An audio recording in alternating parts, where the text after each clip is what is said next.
And now we have some very pressing issues very close to us here in Lagos. The Lagos State Police Command has confirmed that somebody's just this evening, that somebodies have been recovered from the crisis rocking a community in Komuti and Itaoluwa, a border community between Lagos and Ogun State in Ikorodu area of the state. The Lagos State Commissioner for Police, Fatai Osheni, now joins me in the studio to have a better understanding of what actually is happening there. Many thanks indeed for coming on State of the Nation.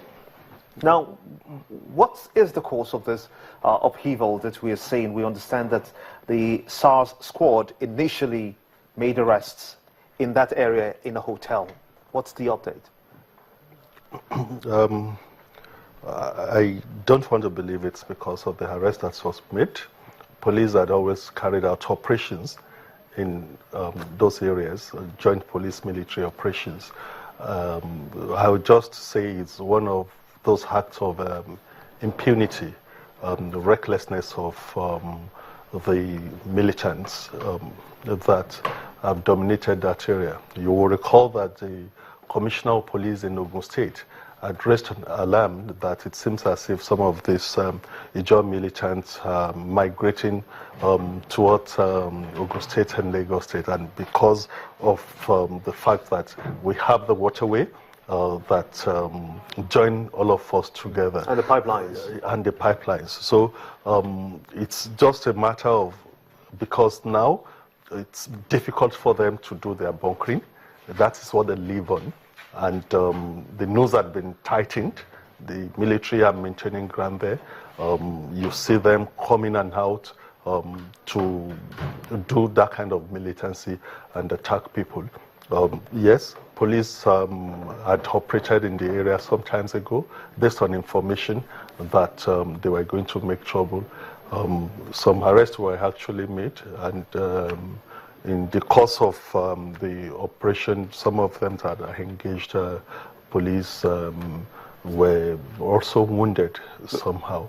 You were just coming from there. What exactly is the casualty figure that you have gathered from your intelligence? 6, because this was brought to our attention because the incident started about 12 midnight, and I got a distress call from that area. Itaoluwa specifically, Igbolomu specifically, which is a border town between Ogun State and Lagos State. And when we got that information that the Ijaw militants had come out and they went on rampage, shooting sporadically, the divisional police officer in Owutu, because we are more closer to that part of the border, he was among, himself and his team were among the first set of people that went there, and he recovered 6 corpses. Out of the 6 corpses, the families of the two of the corpses came up to say that they want to do an immediate burial. We released 2 of the corpses to their families, and 4 were taken to the mortuary. And as you said, and just from that place, the place is calm now, and we've then placed a kind of measure in the place, a joint military and police patrol, in order to give confidence to the people in the area. As usual, which is normal, when things happen like that, people out of fear are bound to flee the area. But in order to reassure them that the government is interested in their safety of lives and properties, that is why we've now placed a kind of patrol in the area so that people can come out and go about their businesses. How long is this your patrol team going to stay there? We sustain that in order to make sure that people are able to go about their business without any hindrance, and of course further action that would be necessary and appropriate to rout out the fellows out of that place. As time goes on, strategy will be in place in that regard.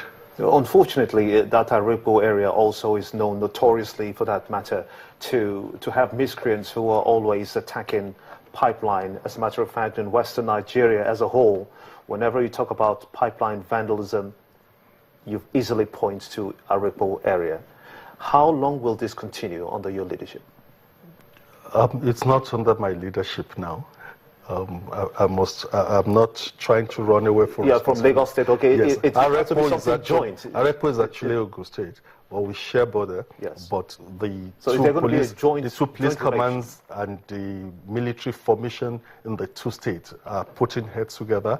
The executive governors of both states are also working together to make sure that it's top. And of course, with the support of the NNPC. NNPC had been going to that area. A lot of intervention had been done. And the fact that the place is now being secured by the military actually made it impossible for bunkering to continue. And that is why you see the ones that cannot run away, because more on a daily basis, arrests are made by the security agencies. So the ones that cannot run away, they look for the wee hours when operation is scaled down, like this one that happened, started about 1 a.m. They look for the wee hours to come and commit such impunities, and they revert back to their creek. And of course, what should be understood is that they take advantage of the topography. Because once they come out, do a stint operation, like the one that happened yesterday, as of the time the police in Owutu reacted, they had run away. And once they run into the creek, we are not equipped to enter the creek. If they enter that creek, they can be there for 2-3 weeks. Even without eating, they will survive. So they've been taking advantage of the topography. And that is why the governors of both states have been working to make sure that something concrete is done to put an end to this impunity. So now that you have been able to contain to a reasonable extent the upheavals that we've seen in that place, we know that there is a police post in Arepo, to be precise, and in this Ikorodu border town. How well have you equipped your men to be able to respond almost immediately to any distress call? Part of what we are doing is to make sure that we reinforce with mobile policemen. But one thing is clear, that I need to say out, that the methods being used by these fellows, some of the equipments they use, we don't use them. They come out with GPMG, that is general purpose machine gun, which the police don't use. And of course, run from the land to the swampy place, to the creek. These places that we run to are also not navigable, either for the Navy or for the Marine Police. And that is why joint efforts are being made to make sure that an appropriate strategy is put up with a view to properly addressing the situation once and for all. Fatai Osheni, the Commissioner the Commissioner of Police, Lagos State, I want to thank you so much indeed for sharing your thoughts on this very vexing issue in the Ikorodu area, a border town, of course, between Ogun State and Lagos State, where trouble has brewed, and we do wish that you're able to contain it even more. Thank you so much. Many thanks indeed.